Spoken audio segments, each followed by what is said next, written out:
Hello, my name is Eric McAleer with World Strides. Thank you for joining me today in this journey through women's soccer.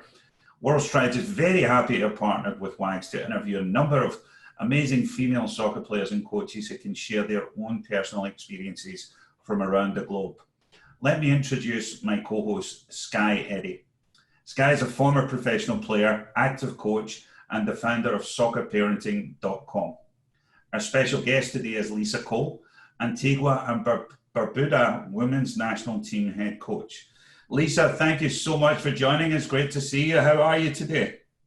Yeah, thanks for having me. I'm looking forward to the conversation. We are too, Lisa. It's going to be great. I wanted to just sort of kick into this conversation, just talking about your new position or your position right now in Antigua Barbuda. What drew you to that position? What are some of the key tasks that you have at hand right now there? Yeah, well, it's always a unique story when you get these positions, but I don't know if I was necessarily drawn here. I just drawn to the tasks that they have at hand, and that's developing women's football. And anytime you can develop women's football on an island that has beautiful beaches and things like that, then I'm probably in. So, yeah, Antigua's, it's an interesting position for a lot of reasons. And I think the challenge of it is what drew me to the position. Yeah, dive in there just a little bit. You said it's for a number of reasons. Like what are some of the key things that are task at hand? Well, I think unlike some of the situations we're seeing in the U.S. where I think we should be doing a rebuild of youth soccer, there's no current youth soccer here on the island. There's a couple clubs where kids get together. There's a couple academies that run some leagues. So the ABFA right now is going through the process of really trying to set out youth guidelines and figure out what we want the youth soccer pathway to look like. So getting to start something like that from scratch is really remarkable. We had just kicked off a women's league we were 2 weeks away from being finished with that, right as all of this had happened. So starting a league, I've gotten to do that with WPS, and I've been a part of NWSL restarting and kicking off. So getting to come here and kick off a league, have 7 teams on the field. WAGS has been excellent. They donated tons of sack packs, water bottles, shin guards, the things that we take for granted. So all the players had those types of things. So being able to use my resources and connections to bring about things that seem a little bit impossible from their end, like, well, how do we start a league? We don't have all of these things. Okay, well, I can take care of those things. Let's just put the dates on the schedule, do the scheduling, get the players on the field, and let's roll.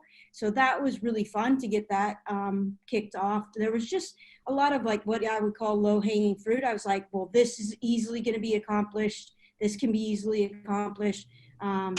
And so and then some bigger projects to keep me engaged down the long haul with youth development and just being on the field with players every day. I think a lot of people that take positions in different countries like Antigua and Barbuda is that they come in for a short term and they're just the national team coach.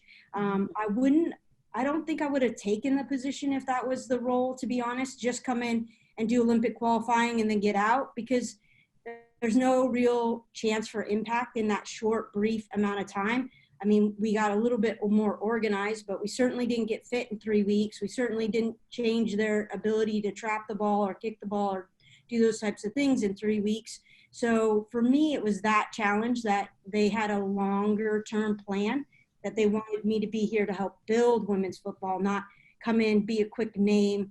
Oh, look, we care about women's football for this short period of time. And we've checked a box. I really feel like the ABFA right now wants women's football to be successful in the country. And I think they see it as an opportunity for us to find a little bit of success, at least within the Caribbean countries, if we do it right. I think the thing for you, Lisa, as well, just looking at your journey, there's probably such a cool responsibility about being kind of given a blank canvas. As you get this blank canvas and you look at your journey and where you've been and what you've just described there, there's so many areas of priority with regards to grassroots, with regards to the national team program, with regards to maybe some coach ed. Do you have any areas of priority in the short term, Lisa? Or is it I think it's shifted a little bit. Like right now, hopefully in the next 2 weeks, we'll have up and running a women's courses, like regular courses for them to do online. We've had a bit of a challenge with availability and also access to internet and things like that. But I think we're going to be able to put together a good series to help educate our current national team players, any female coaches that are currently coaching or interested in coaching, and even some of our younger, I'm going to put on some things for our younger players in coaching that will then hopefully help their game. I'm also going to do some goalkeeping for everybody on the island. And I hope to have some special guests come in and do some things. So right now, coaching education has kind of taken a little bit of the forefront because of where we are. But I also think individual development, we've talked about going around the island and dropping off a ball in each area and having them do videos and things that we're doing in the U.S. Regularly and pretty easily because everybody has access to a soccer ball and a piece of patch of grass or place at least to get out in their homes to train.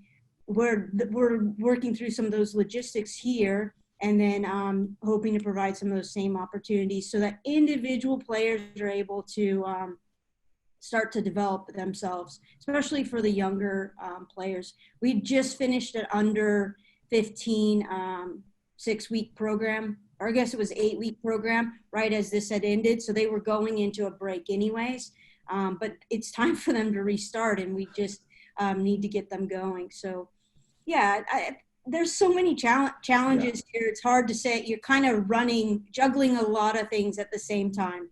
Yeah.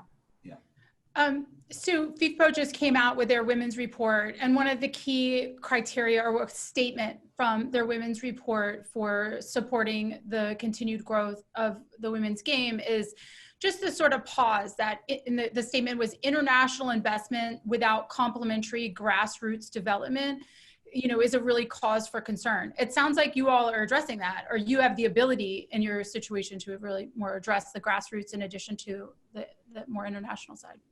Yeah, I mean, when I listen to what ABFA is asking me to do and the things that they're asking me to develop, it's been different than other conversations I've had with other federations, and that's what's kind of been attractive to me in this, is that they do want there to be something sustainable. I hope, and that's what I hope happens, is that there's something sustainable, a youth program in place for women that can continue at that platform or that avenue is there. We've not talked about a 1-year contract. We're talking about, okay, how do we prepare for the next Olympic qualifying, World Cup qualifying? Can we be in a better place with our youth? So I think that's what's really appealing about the position. And I think what's happened in so many places, and I can speak to Papua New Guinea because I love part of my heart there. I think that place just really pulled to me. I think what those women were able to do and the accomplishment that they had in that short period of time, their ability to inspire a nation, their ability to have women in Papua New Guinea be seen differently than they were seen before. In a country where domestic violence is at 90% and the sexual assault rate is at 86% of females. So in a country where women are not respected, to have had that great event, all this accomplishment, and then zero follow-up after that, zero legacy plan in place, which we did develop a plan, but for different reasons, for a lot of corrupt reasons, it didn't end up having any impact. Presidents now in hiding and all that type of stuff that gets involved. So for me, they made a massive investment. That was a massive investment in P&G for that World Cup and those young women's. It made a difference. It had an impact. It had an impact locally. Women were hired for positions they would have never been hired for. Women were trained as referees. It had a huge impact. And then what happened afterwards was there's no youth program there now for girls. There's some youth tournaments and things like that, but very little growth coming out of that tournament. Instant spike in popularity and how people are seen, but nothing sustainable. And so I think what they're talking about in that report is that you don't create something that's sustainable and has long-term growth and continues, and that's why youth is important. We impacted that group of young women. I'm still in touch with them, most of them weekly, with different things on Facebook and stuff as things come up. But we impacted that group, but we didn't change. We had an opportunity to change culture and change more lives if we had more investment in what was going to happen post-tournament. And that includes grassroots. For those that are listening that don't know your whole story and don't know about the amazing experience that you had at Papua New Guinea, can you kind of intro that just briefly? I mean, you've already dove into a little bit of it, but it was another similar situation to where you are now, albeit maybe different leadership, it sounds like, in that you had to come in and just build something quickly from the ground up. So tell us a little bit about that. People try to put them both in the same category. I actually don't think either one of these projects are even close to the same, because like I just said earlier, I said I wouldn't come in here and just plan to like do the Olympics in 3 weeks. Mm-hmm. But that job was to prepare a women's national team, a U20 national team that didn't exist a year, to play in the World Cup. They didn't go through qualifying. They didn't have a team.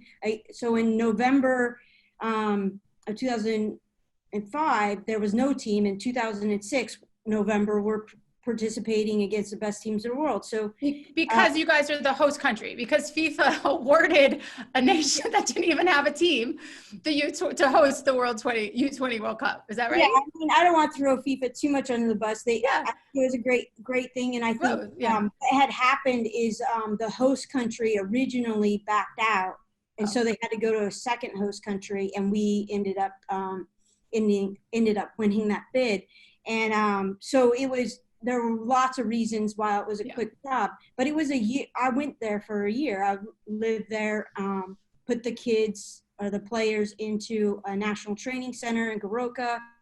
I put a lot of them back in school. If they didn't go to school, I put them into a work experience. So again, for me, I saw when you were talking about some of your questions, you're talking about developing a winning culture. And I thought that sometimes it's not about a winning culture. We keep talking about winning, but what is going to be a measurement for success? How are you going to create a successful culture? And for me, I thought like we needed to know what our measure of success was. So measuring success for me, because could each of these girls walk out of that year dedicated to the sport, but with something that was going to help them later in life? And some of them are in college now.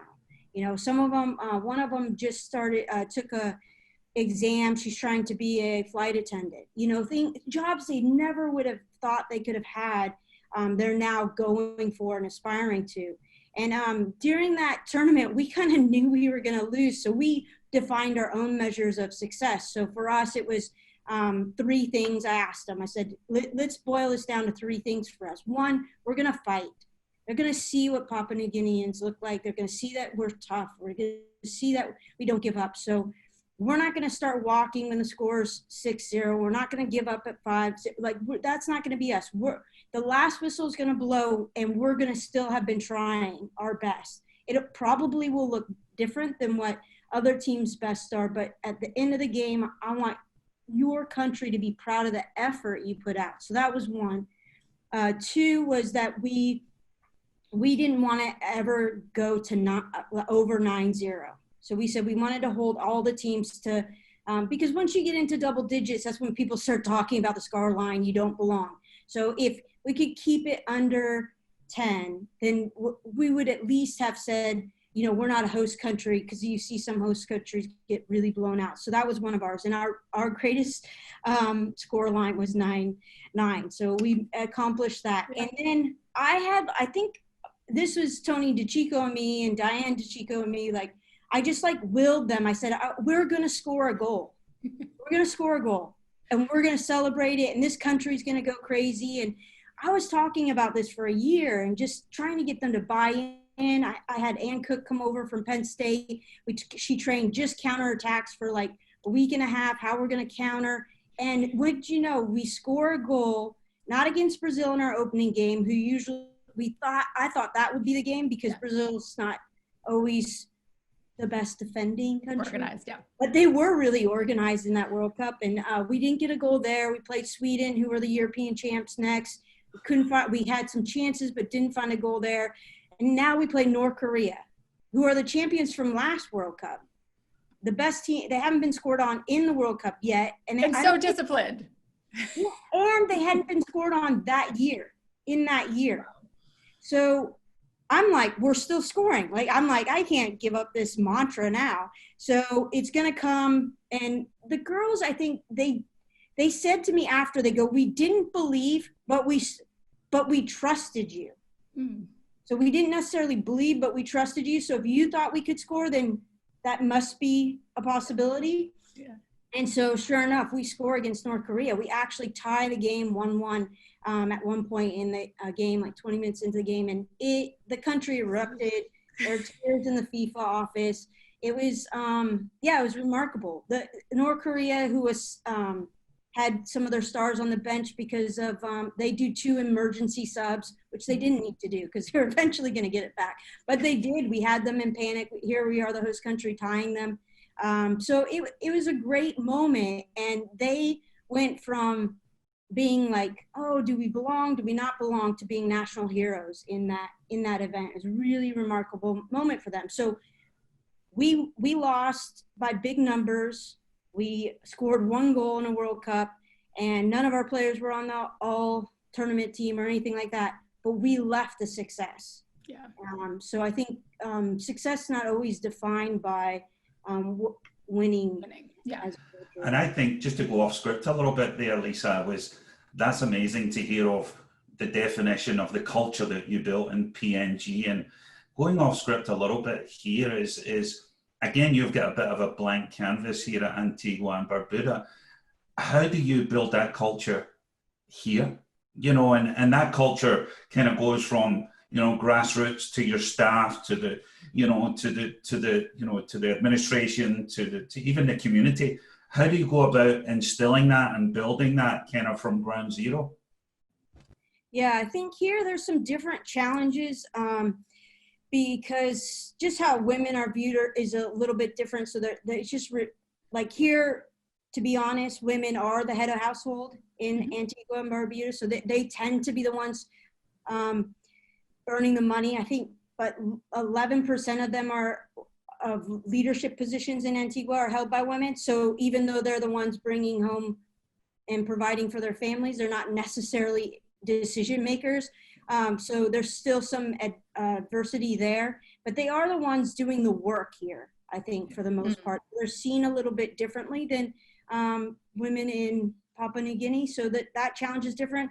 Here we are talking about massive tourism, so there's access to things, but not just the access is only open to some people, to a select group of people. So how do you open things up so that it's shared by more people rather than just those that have? And I think here, football, I would just say sport in Antigua is not regarded well because they're not going to go and win an Olympic gold medal. They're not going to go. So if you talk to the Ministry of Sport about the value of sport, they see zero value in it. And I've had some of these conversations. And so for me, it's about changing that in the perception of the ministry and the perception of parents that, look, we all know the value of sport outside of winning and Olympic gold medals. You're more disciplined. You develop life skills in a nice umbrella. You have better relationships. You stay out of trouble. There's so many things that sport has outside of the value of winning or finding that type of success. So I think it's redefining for this country why there should be sport, why sport should be a part of their kids' environment. There'll be times we had national team training and they'll pull them out. If there's a test coming up, not just a quiz, not a big test, just a quiz, they don't come to school. They don't come to training that day. And I said, okay, well, you want to go to college. You want your son or your daughter to go to college. guess what? They're not getting out of soccer because they have an exam that morning. You know, so how do we balance teaching responsibility, getting things done in a timely manner? So that, I think, is going to be my biggest challenge here, is changing how sport and how football in this country is viewed, and how it can be a vehicle for something really special in your life that can lead to opportunities for young men and for young women. What's your process for that change, Lisa? Like, you say you want to influence the Ministry of Sport, you want to influence parents. Like, what for you? Because, you know, you did this kind of same thing at Papua New Guinea. I understand it's very different, but you came in and you influenced and you created change. Like, let's dive into just these two areas, maybe the Ministry of Sport and parents. What is your process for that? I think the first thing is building trust. I think that's the first thing, is always about building trust. So I think that's why it's important to live here. I think that's why it's important to have time on the ground. You come in and out, or they don't see you for long periods of time. You're here for a week and then, okay, see you guys and good luck. And then I come back 3 months later and see you for 2 weeks. It just doesn't work. So I think for me, it's about building trust. It's getting to know the players in the country and the influencers. There's the people that are sitting in the positions, and then there's people that are actually getting the work done. So find the people that are getting the work done and are the people that are going to drive things. And for me, it's a lot more. I think I wish I had done this a little bit more in Papua New Guinea, is that really start to listen, like have different conversations, ask tons of questions of not just the people within the ABFA, but the people we service, the people in the club, see what their perception of things are currently, because what you think is perceived and what people are actually thinking could be a lot of times two different things. So that's been a lot of my process up until this point, and is letting them feel heard so that we're building this together and not, you know, the white woman, which they call me pretty regularly, is coming in and making this change for us, and then we'll do whatever we want after the white woman leaves. No, I want them to feel like this is theirs, and I was a facilitator in this process, and that they kind of have ownership of it. So when you give ownership of something to players or to the organization, and they're part of the process, I think you just are able to have longer term impact. Absolutely. Is there a benefit to you being an American? I mean, I think it allows me to do use connections like WAGs or soccer.com or some other people to come in. I think there's always, you know, I'm definitely an outsider in some respects, and I think, but they need my expertise, and sometimes they don't always respect each other enough. Mm-hmm. So I think there's some benefit for me coming from a country that, you know, is #1 in the world for women's football. Having the experience I have at all levels of the game has been good. So having the expertise I've had and the experiences I've had, which I wouldn't have if I wasn't American, it is helpful for sure. I think just to take on from there, Lisa, sorry, is you know, to go in a slightly different direction. Can you tell us about the value of mentorship and really who have been some of your mentors along your journey? Yeah, I was, I didn't really realize it at the time, but I was really lucky. I grew up in Washington State, and we had people like Bobby Howe, Mike Washington, Jan Smezik, Debbie Barlow is one of my ODP coach, Karen Stanley. These were, just even Jan Smezik, Deb Barlow, and Karen Stanley, those were 3 women in our state that was involved in our ODP. And then, if you go out and you probably ask Sky or other people, there's usually during that era of time, there's probably 1 or 2 women in the whole thing. Those guys were right around me all the time. So I saw women coaching fairly early in my career. So I think I was lucky for that. And then I had people that ended up being builders, right? A lot of those people ended up being very involved in U.S. Soccer's coaching education pathway originally. And I had teachers around me. So I think my initial environment was very good, but the people that have had the most influence on me, one has been my college coach, She continues to have a positive influence on me, and that's Dr. Colleen Hacker. I don't think I come out, if I hadn't gone to college there, I hadn't met her, I think I'm probably a different person. She really honed in the value of doing little things right, the value of having pride, and really for me gave me a lot of confidence in the fact that I could do this as a career. Like this could be, early on I kept saying I want to do football, that's what I want to coach, that's what I want to do. And you know, having someone give you the confidence to follow your dream is pretty special. And then not only that, but then to hold you accountable. Hey, you want to do this, you want to do this the right way. You know, she really held me accountable at times to the point that I didn't really enjoy it, but now we have a great relationship.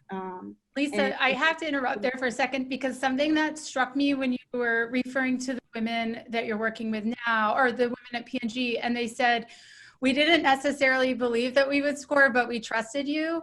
That is something that I feel like you just kind of reflected a little bit in your relationship with Colleen, and that, you know, she really believed in you and you just trusted her and learned. So I think it's just important for us to just pause for a second and acknowledge the value of that mentorship and how that really plays into our lives in the future. Yeah, I just think that, yeah, I think especially at that time in my life, I needed somebody to believe in me, and she did that. And to the point that she made the introduction for me to Tony DeChico, who's been my greatest football or soccer mentor, and just a remarkable man. I mean, the way that he lived his life, and the way he was a teacher constantly. It didn't matter what level of the game you're at. He had time for everybody. I think the way he came across, he excelled at the highest level of the game, and yet his impact is going to be measured not for that. It'll be measured for how he impacted people, and continues, I think, to impact people through other people that he's been a part of. And I was just really lucky. I mean, I was able to learn this game from one of the best in the world, and able to not only get the X's and O's and the tactics and talk about player management, all those great things, but also watch somebody do it in a way that was player-centered, people-centered, and just left us, I think, with a higher standard. You know, when you go about things, you go out to Boston Breakers field, you're going to see the coaches moving goals. You see us picking up equipment, you know, and here the staff is running behind us to try to like catch us before we start moving things. But that was Tony. He saw something needed to be done. He headed in that direction to get it done. So nothing was beneath him. And I think that's shown in the teams he's coached, and it's certainly been really special for me to have been part of. And I think it's fascinating to hear that piece, Lisa, and I'm sure now in Antigua and Barbuda, I'm sure probably every day you think of Tony. You know, when you're faced with a new challenge, or you're trying to work, you know, get a grassroots program up and running, you're trying to find new facility. I'm sure you think of him every day, because he was such a key mentor and influence on you. Yeah, I mean, I'm sitting here staring at this armband I have that was given to me from when the U.S. national team wore it. So he just can't. Yeah, every day he's part of what I do, and his influence on me can't be measured. Yeah. I'm curious about the influence, and just want to backtrack just for a second to the influence that you're having, not just on these women, but on the families and the culture in these islands. What do you think the conversation is around the dinner table when they're talking about the white woman, the coach, this woman from America who's in? What are they saying about you?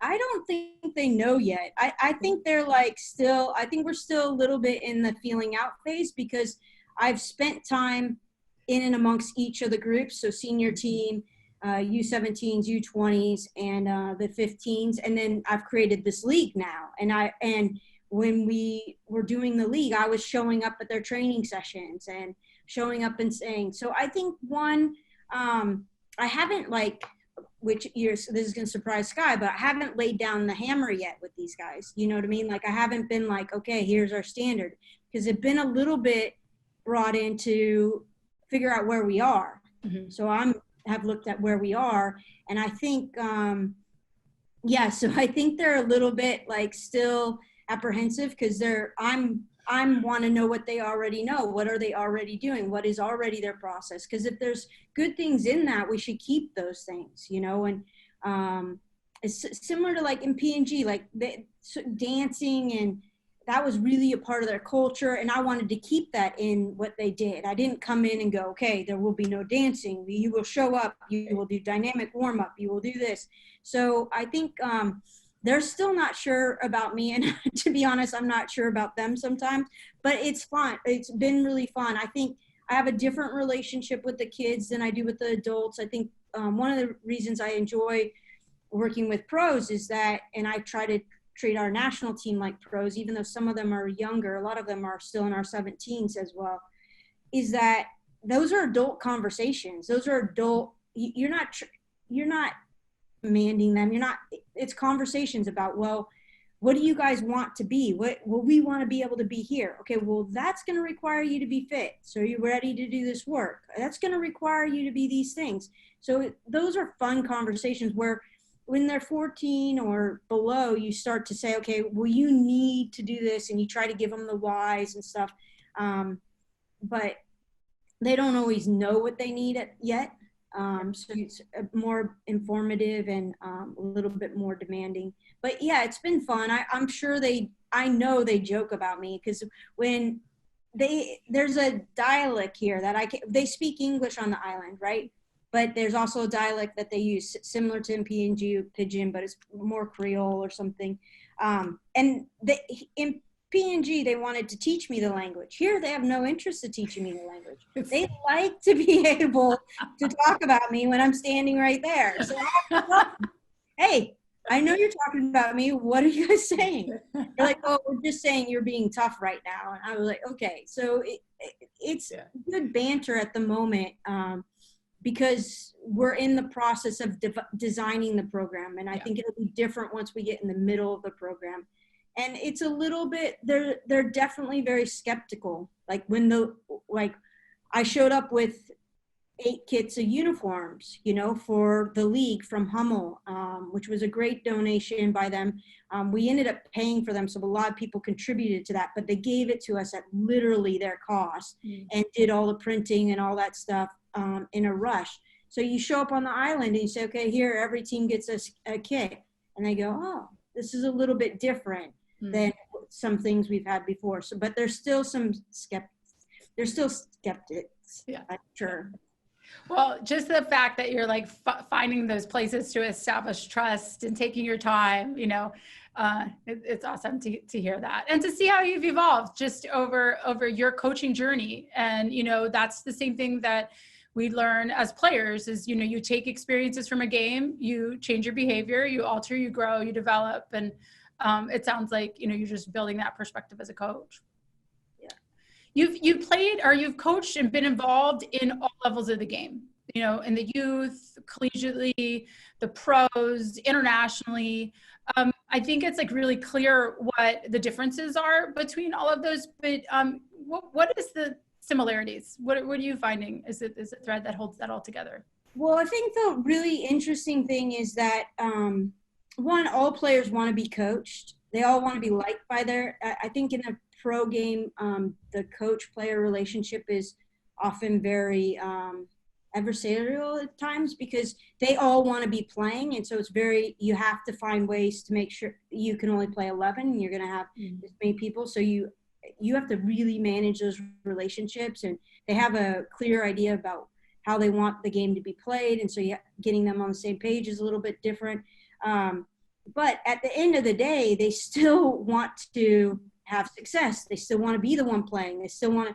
So those things are similar, and they still want to have a good relationship with a coach. And I think that's why you've seen teams that have had success. Usually that relationship is a positive one. Not always, because we know that people operate out of fear really well too. Sometimes if you're fearful, you'll get you'll get a result. I just don't think you'll get that over time for a long period of time if you're constantly operating that way. And there'll be other consequences for those things. So I think, yeah, a mutual respect is really important across the board.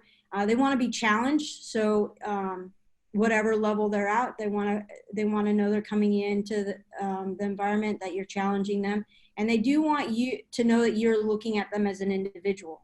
I think everybody, that's really important, that you kind of have figured out, like, you understand their family life, or you understand a little bit, you ask them about, for younger kids, hey, how was school today? You know, you had to check on, they had an exam, you check on how they did in the exam.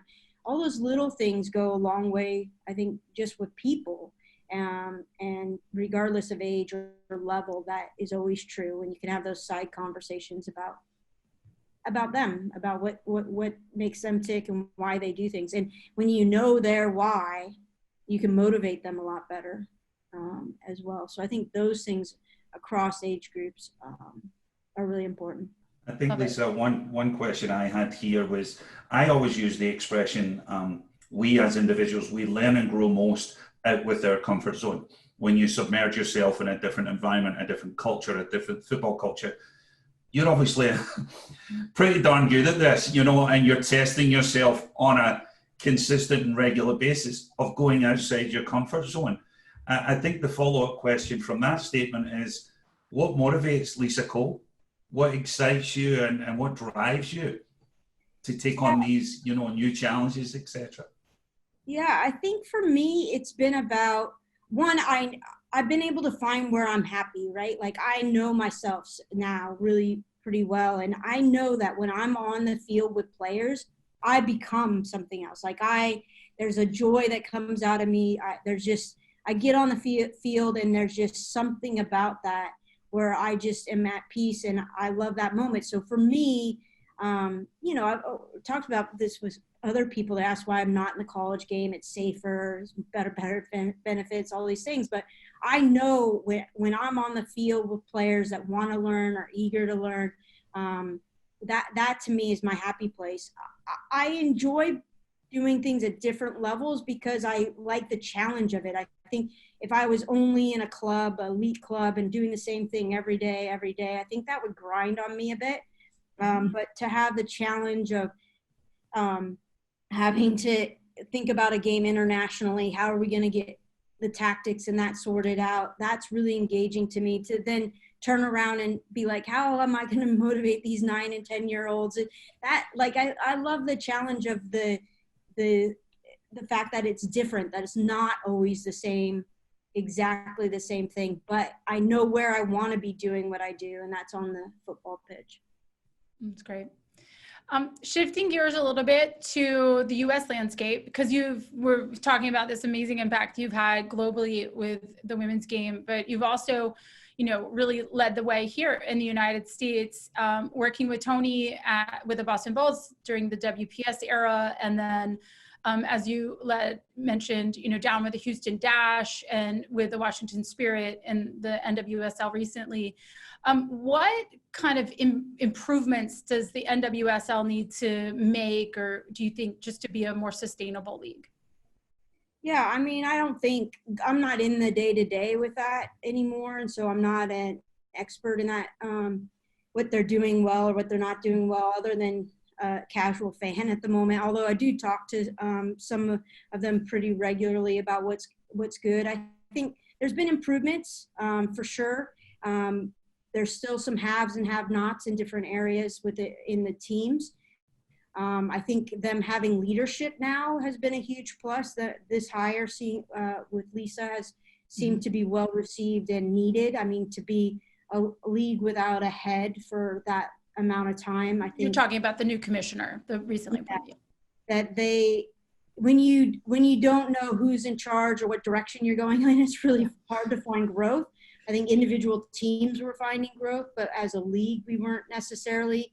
Budweiser coming on, some of these other sponsorships coming on has been huge. So yeah, I don't know that I'm the best person to ask about what needs to be improved or not, doesn't need to be improved. I hear there's good conversations around each of the teams, and you know, for me, I'd love there to be more jobs because I'd love the opportunity to do that again.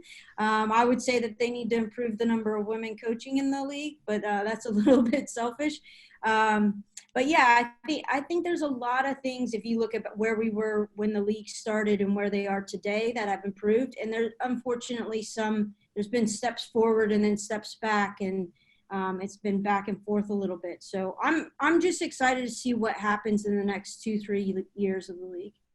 What's the role of having individual sponsorships for the women's league, not bundling things, just giving the women sort of their own space, their own media rights and such?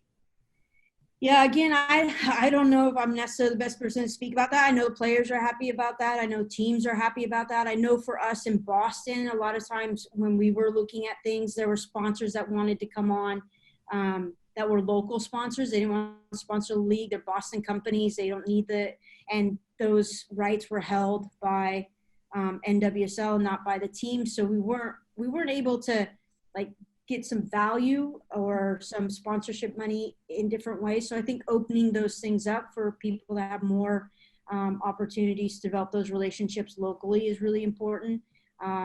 And to let people be a little bit more, especially when there's not a huge main office in NWSL searching for those type of things. I think every team would be happy if all of those line items were met and the money was coming in and being distributed to teams. I think then teams would be like, okay, fine, you guys take it. But when that's not the case and teams can fill a line item or players can have an opportunity to go in that direction, I think it's really important. We talked a ton to players, and I love the players that have gone out and created their own companies and created their own brand and done things like that, because you're not going to make a ton of money within NWSL, but you have a platform that you can parlay off of and that you can build from, and you have opportunities for growth in that during that time that you're playing. And I see more and more players taking advantage of that. So I'm really proud to see some of those players do that and to turn their playing career then into something that they can do post career is really important too. So yeah. I know we spent all this time talking about like the international game, but I think what we're seeing is how much the US leads the world just with what they're doing and their ability to push, gender equality in the sports field forward. And so it's important for us to keep a pulse and to keep pushing here in the States, because all of that, I mean, would you say that that trickles down into the work that you're doing now? Yeah, I don't know. This will be a bit controversial, but I don't know that we lead with our U.S. women's national team. Yeah. But I look at the league in Germany. I look at the league currently in England. I look at some of these other leagues. What we do is we create parity and we create a product on the field that is better than any others, I think, because any given day, the bottom team can beat the top team. Well, maybe not. Last year, maybe not North Carolina, but in most seasons, you can win. The bottom team can beat, because we've created parity and we've created things in place where it isn't PSG beating up on everybody else. It isn't one or two teams doing that. So that's what we've created. So to say we're the best league in the world is tough for me, because we're not necessarily that. We are the most competitive league in the world. I think players are being paid more money overseas in certain instances. Their housing environment has been better. You go to a European country like Norway or Finland or Iceland even now, the housing and the accommodations they provide for the players while paying them less, they're actually their environment is more professional at times than ours. So I think we all need to learn from each other. I think everybody's modeling different things and going about creating women's football as a centerpiece differently. And some have been doing it longer than us. We've just been doing it professionally longer. Or not, I wouldn't say longer, but we've been demanding that a professional league. Like even in Germany right now, very few teams are considered professional on the women's side. even though they're playing in a professional league. So part of that has to be different driven from our youth talent. Like that has to drive of what we're seeing here. And that is what we do really well in the States in many ways. Like the correlation between developing our youth talent and how that trickles up to having a product to even be able to provide a professional environment too. What's your take on all that? I could see you're looking. You have a big opinion on that too. I think she's holding back here, Sky. I think she's holding back here. I don't know that we produce great play. I think the U.S. has produced great players. I don't think our pathway creates great players. I think our players develop in spite of us. I think we're in their way a little bit at the moment. We're too structured. We own you. We are developing you. And the truth is that in my experience, I'm always part of a player's journey. I don't own them. I didn't create them. I hope that I inspired them during a period of time that they needed that, or I was the challenging force, or I was the one they didn't like because I demanded things that they didn't necessarily see in themselves. And then when they go accomplish those things, I'm going to celebrate with them while they're still angry at me. So I think we're facilitators, and I think I look across who's the next special player for the U.S., right? Who are the special players? Not in our current national team, because I think our current national team has been developed under a very different regime. Like what youth sports look like when the players that are playing now played and what it looks like today are two different things, right? So I look at, for me, it's Rose Lavelle, right? Rose Lavelle is like, she's got something different. Well, you look at the youth soccer map and what's happening in Wisconsin. She was untampered with. You know what I'm saying? In some way. She wasn't in this battle in New Jersey getting pulled in 6 different directions to a different club, to this or that. Like, I just feel like we're, I wouldn't give our youth soccer environment any credit to what's happening at the national stage. I think it's the fact that we're just a very large country, and you can't help but have great players come out of that environment in spite of almost, I think, our youth environment at the moment. I think if you look at the players in our youth national teams, they look a lot the same. And so where's our special players? Where are the players that have something different coming from that's going to be able to continue to win World Cups for us, continue to do different things? I look at some of the players I see on youth teams in, North Korea right now. Spain is developing some great players. They haven't won anything yet. France has some unbelievable, so when I look at it, when I look at the youth teams, I don't see us leading right now. That's my personal opinion. Yeah. Great. And just to lead into our last kind of wrap up here, Lisa, what do you want to say to aspiring female players and the coaches and administrators in the girls' game who are empowering them and advocating for their soccer journey?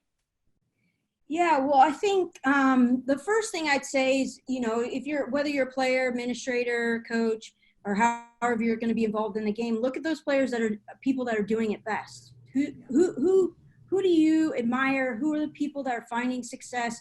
And really take a look at what are the things that you can take from them.